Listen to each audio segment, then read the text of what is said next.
Hi, everyone. Welcome back to another episode of Teens for Business. I'm so glad you tuned into today's topic of the music industry, specifically with concerts and touring. I'm your host, Jackie. I'm Kywin. And I'm Jack. Yeah, we're so glad that you guys could join us today. So, for a quick introduction, today we're going to be talking about the economic effects of musicians touring and concerts. And then for part two, which will come out later in the week, we'll continue the discussion. So, as a general introduction, musicians kind of go on tour when it's like a series of concerts happening in different places.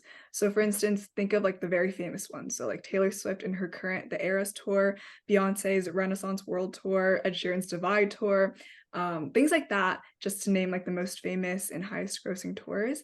And just as a quick intro, have you guys ever been to a concert, whether that be a tour or if it's just a standalone thing? And did you like it? Me personally, I've been to a few concerts, but they're not like too like really like popular. They're more like on a standalone. I think I've been on when I was young, when Yo-Yo Ma toured and stopped at Chicago Symphony Orchestra, like in Symphony Center. I think I went to that one on his tour, but I think that was probably the only significant like tour event concert that I've like been to. Most of my other concerts have been like standalones. For me, I don't think I've actually been to like specifically a famous artist on tour, but I do plan on going to the Drake concert later this year in August when he comes to the Bay Area. So that should be fun. Oh, that's nice. How was getting tickets? Was that like a whole shenanigan? Yeah, it's just you just go on Ticketmaster. They're like going up a lot right now, so Yeah, we'll talk a little bit too about the whole thing about tickets later on, but that's just kind of, I guess, the name of the game right now. And then now to really quickly talk about one of the current tours that's happening, Taylor Swift's The Eras Tour. And so just for some background, just to use this one as a case study almost, this tour is supposed to encompass all of her previous albums, like a grand tour starting from when she was just like a very smaller artist. And then when she first announced this tour, social media was like super just blowing up because of the news, and people were like, oh my God, this is going to be so big, whatever. And to comment on social media, do you think social media is really important, or the role it plays in the popularity of trendiness of events, especially considering like Taylor Swift, she's not kind of an underground artist, she's very famous on her own. Like, do you think social media is important even in her marketing, or is it just something that's kind of there that she can use? I yeah. think. Oh, sorry, you can go. So I think because I'm not sure how many followers she has, but she probably has like close to 100 million, I'm guessing. So she reaches a lot of her fans through social media. So when she announces her tours on there, she probably has like early like announces it early or something, and lots of fans will go through like links that she posts on social media to be able to buy the tickets. So I do think because of her following on social media, and that's how young people like interact with artists and celebrities, I think social media will be a large part, and it's going to help her sell a lot of tickets.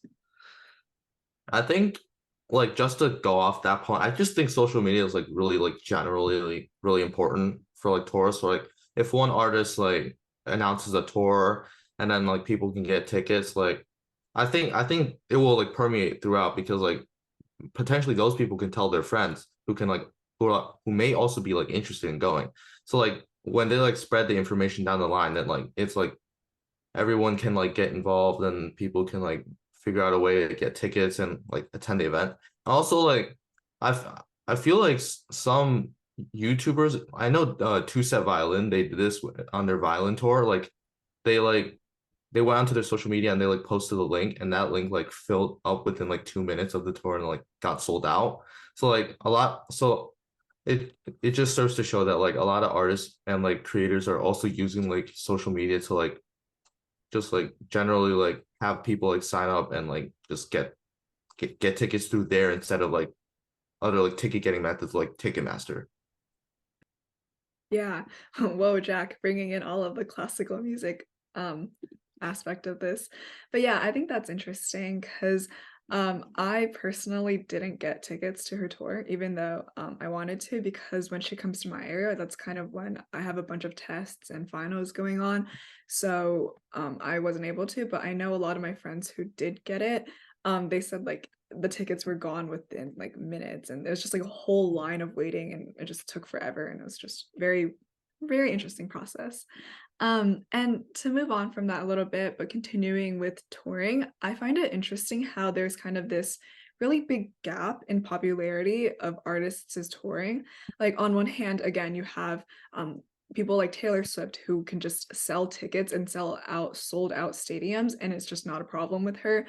Like the problem is having enough time to play in all of those areas and being like, okay, this stadium only encompasses this many people. How do we get more space? Things like that. And then you have on the other side, you kind of have um kind of like the more underground artists or the ones that aren't so famous and they're playing arenas, which still is huge, but like not the level of Taylor Swift. Or another example is Elton John's Farewell Yellow Brick Road tour. And so I was doing some research on the touring kind of industry, and this tour is one of the highest grossing tours of all time. Well, actually, it is the highest grossing tour of all time. And it's grossed around almost $1 billion over 5 or so years. And that kind of like that gap between having so much and just the other more underground artists or the ones that kind of play in like bars or who play in smaller fields.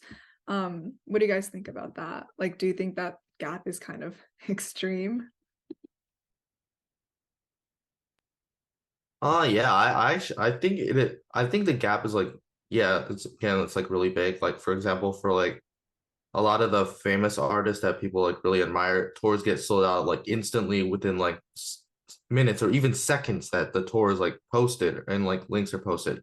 Or for like the other like underground tour events, I feel like some of the artists like sometimes they don't even get enough people to like go to their tour. And like, I mean, eventually they might get like sold out over time, but it takes like a lot of time for that to happen. And like comparing that with like really popular artists whose tours get like sold out like within like minutes or seconds after a link or ticket, like ticket acquisition can be like acquired. I feel like that is definitely a big extreme. Yeah, I think that's why like lots of bigger art I found like lots of bigger artists often bring like smaller artists along on tour with them. I've seen before like you like go to see this like large artist like let's just say Drake for example. He has like smaller artists that maybe like signed to his label, and then he brings those artists on tour with him, I guess. So like when you're buying tickets, you're buying for both of them. So I guess like for smaller artists starting out, if you are signed to like a good label or something, you could go on tour as part of a group first. So when you're performing, you kind of have that large stage, and you like because of the larger artists. But like as you grow and as more and more people like um discover like your music, then you can like start going on your own tours and things like that. But yeah, definitely the difference between smaller artists and large artists in terms of touring is very prominent. Yeah, no, that's actually interesting. Like the concept of having, from what I've seen, like there's like the openers where like you have the actual artist who like plays later on, and then people who start off the show as like an opening basically. Yeah, but that's an interesting point. And then another thing is this is just like what I've experienced and what I've seen with the concerts going around and what my friends do, but some people actually prefer to attend um less expensive concerts with like slightly less famous musicians, because a like if you're only spending around $80 like to $100, which is like the average ticket price for pop and like that genre of music, versus going to a tour that's around like $300, $400 a ticket. I know some people actually prefer doing like a couple times of like the smaller tours, and also they think it's more kind of like more intimate if you're playing in a smaller area versus if you're in like a football stadium and someone's singing. Just like different vibes going around. Um, and like, what do you guys think about that? Would you prefer to go on a like smaller but a couple more times kind of concert? And also, aside from your personal preference, do you think the strategy of making a ticket priced at like that average price of around $80 to $100 is smart? Like that way, I mean, obviously for artists like Taylor Swift, Ed Sheeran, like Drake, the bigger artists, they don't really have that issue of not being able to sell enough tickets.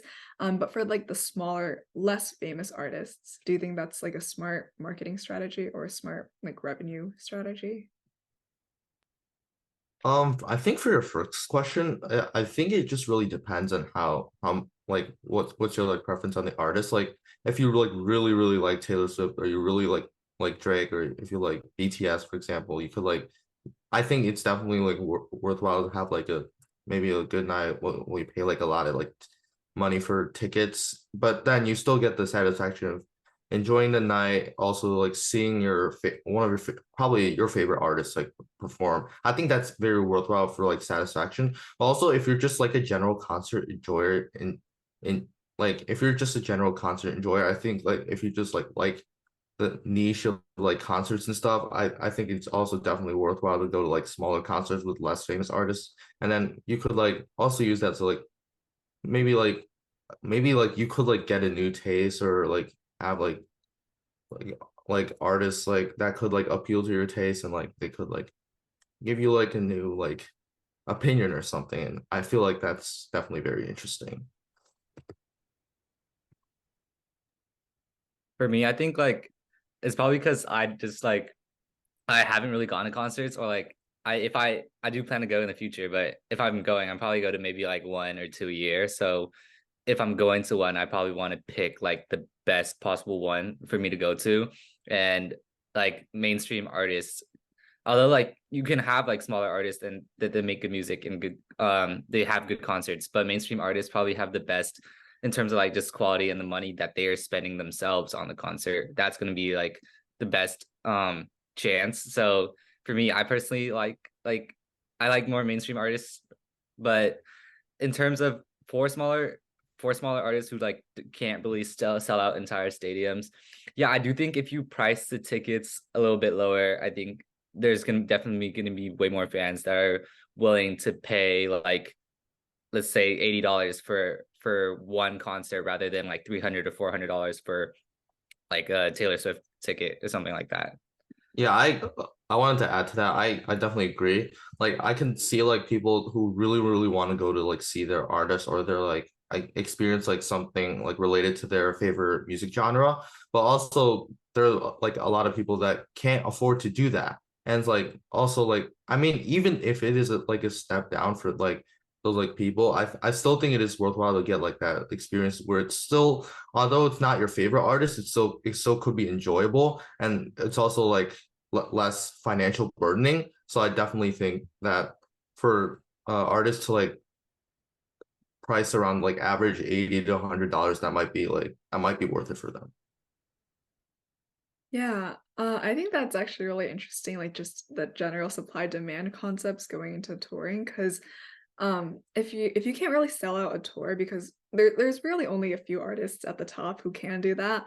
But if you're somewhere in the middle, you kind of have to think like, okay, if I price my ticket at $120 versus doing it for 80, less people are going to buy it, but like the effects of revenue at the end. So I think that's kind of an interesting point where economics and that whole concept comes back into play. And then on the flip side of that, of for the smaller artists who like the dilemma between, do you price it at a higher price so that less people go, but you make more money per ticket, or do you go lower and then more people go so you get more money that way? Um, I think that's interesting, but on the flip side of that, for bigger artists like Drake, Taylor Swift, actually, I don't really know how Drake prices his things, but for some of the bigger artists like Taylor Swift, Elton John, Beyonce, they kind of have this thing where they price it at a higher price point um than like a normal ticket. Like that way they sell out slower and fans can get a chance to buy the tickets, because obviously if your ticket is $500, people are going to be like, whoa, let me think about that. And even for Taylor Swift, like, or the bigger artists, like that still is a thing. Like $500, no matter how much you like an artist, that still is a lot of money. So like some of those bigger artists, they choose to have a higher price ticket in order to avoid the instant selling out. Like you have 2 seconds and you're gone. So they choose to have a little bit more expensive versus something being more cheap. And what do you guys think about that? That effect of like your ticket price is more expensive, but you get a better shot at getting the ticket, even though it might be more expensive. Is that fair, or is that like a good economic decision? That's a really complicated question, I will say that. And I I I don't really know, to be honest, like because like I don't know, I don't remember how two set like they priced their tickets, but if they got sold instantly, that means like it wasn't like really like priced too much, and maybe two set maybe could have gotten more like profit than they could have gotten. So maybe, and I think like for like the bigger artists, I think they could like do it like for an economic standpoint, because at the end of the day, like there's still going to be like a lot of people who really, really are a big fan of that big artist and they really, really want to see that concert. So I think it could be like economically like beneficial for those artists, but in terms of like ethics, like that's like it's a lot another like it's a lot to like talk about, and I feel like it's really complicated. So I'm not too sure about the ethics of those business practices. Yeah, I think like in terms of like paying more just to be able to like secure a ticket. I think because like I think a lot of people like buy tickets just to resell them, especially for like larger artists. So like on Ticketmaster, I think there's like you can buy resale tickets, and those are gonna be like hundreds of dollars more than when the tickets first came out. So I just in terms of, yeah, if you're willing to spend like more money just to be able to guarantee you're gonna get a ticket, then I think like in terms of like you can buy tickets for resale, but they're gonna be a lot more money. So I'm not sure in terms of like ethics, in terms of like the artist like offering the tickets for a little bit more money in the beginning. I guess that makes sense because I mean, if there's already gonna be a resale market, then why not like guarantee like pay a little bit more rather than paying a lot more later. That's an interesting point of like paying, like if you're already gonna have it be resold, then just might as well do it from the beginning. But yeah, I think that's like Jack said, that is a pretty complicated question. And it takes like a lot of layers to kind of really debrief it and get to the bottom of it. But yeah, I thought those were some very interesting perspectives. And thank you everyone for joining us on our part one of this episode. So we will post part two of this episode sometime during this week on Wednesday, and we'll see you there.